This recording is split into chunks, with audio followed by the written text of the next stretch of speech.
Hi, Bill Dube here, and welcome to the hot wash-up of Camp Coffee series. Thanks again to Fraser Douglas of Modern Tent Camping for the idea of. First off, we did instant coffee. The pros with instant coffee were that all you needed was the instant coffee, water, something to drink it out of, and something to stir it with. It also is a very consistent cup of coffee. The cons were there's no thrill. It's the same cup every time, and you had to worry about moisture. Overall, it's a good cup of coffee, provided you don't go ultra cheap. Our next coffee was Cowboy Coffee. The advantage of Cowboy Coffee is the great sense of community, the strong aroma, and you get a good cup of coffee with an experienced cook. The cons were that you need to make a large batch of coffee, as it's next to impossible to make it just for one, and there's a lot of water needed for cleaning. Overall, Cowboy Coffee is great because of the sense of community. Next up was Percolator Coffee, another community coffee with a great sense of aroma. And the percolator is fun to watch and serves as a tool to let you know that the coffee is done. The cons are overbrewing and you need a lot of water for cleaning. Overall, a good cup of coffee and a strong sense of community. Plus, with percolator coffee, you can make just for one or two. Next up was pour over coffee. It's a perfect coffee for one. There's more to it than just instant, so you don't get bored. There's so many pour over coffee makers to choose from.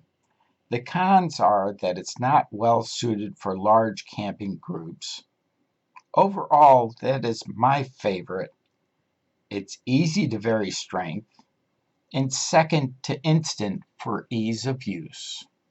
The last coffee technique tested in this series was the French press coffee technique.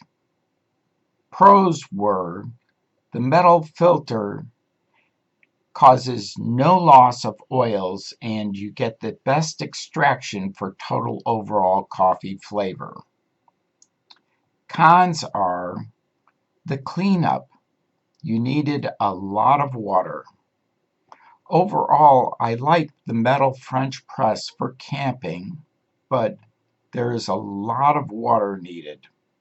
Overall, as I mentioned, my titanium press doubles as a cook pot too, so that is a plus in its favor. I liked French press. The last two techniques are hybrid in nature in that they incorporate more than one brewing technique. The Vietnamese coffee pot is a hybrid in that it uses both French press and drip-like techniques.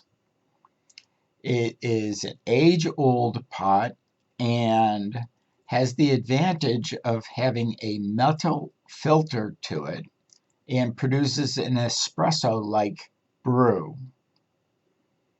The disadvantage is the fact that the pot is not that easy to clean and requires a lot of water to clean. Last is the AeroPress. I just received mine a few days ago. It uses actually 3 brewing techniques: partially drip filter, French press, and lastly, pressure extraction. I am starting to finally get a cup worthy of travel consideration. However, it does take a little bit of practice before you get a good cup out of an AeroPress. That's the end of our coffee series. If you like this video, please give me a thumbs up and subscribe. Hit the bell so that you can be notified when my next video comes out. Also, please leave some comments down below so that I can know what you might want to see next. Thank you and have a great day.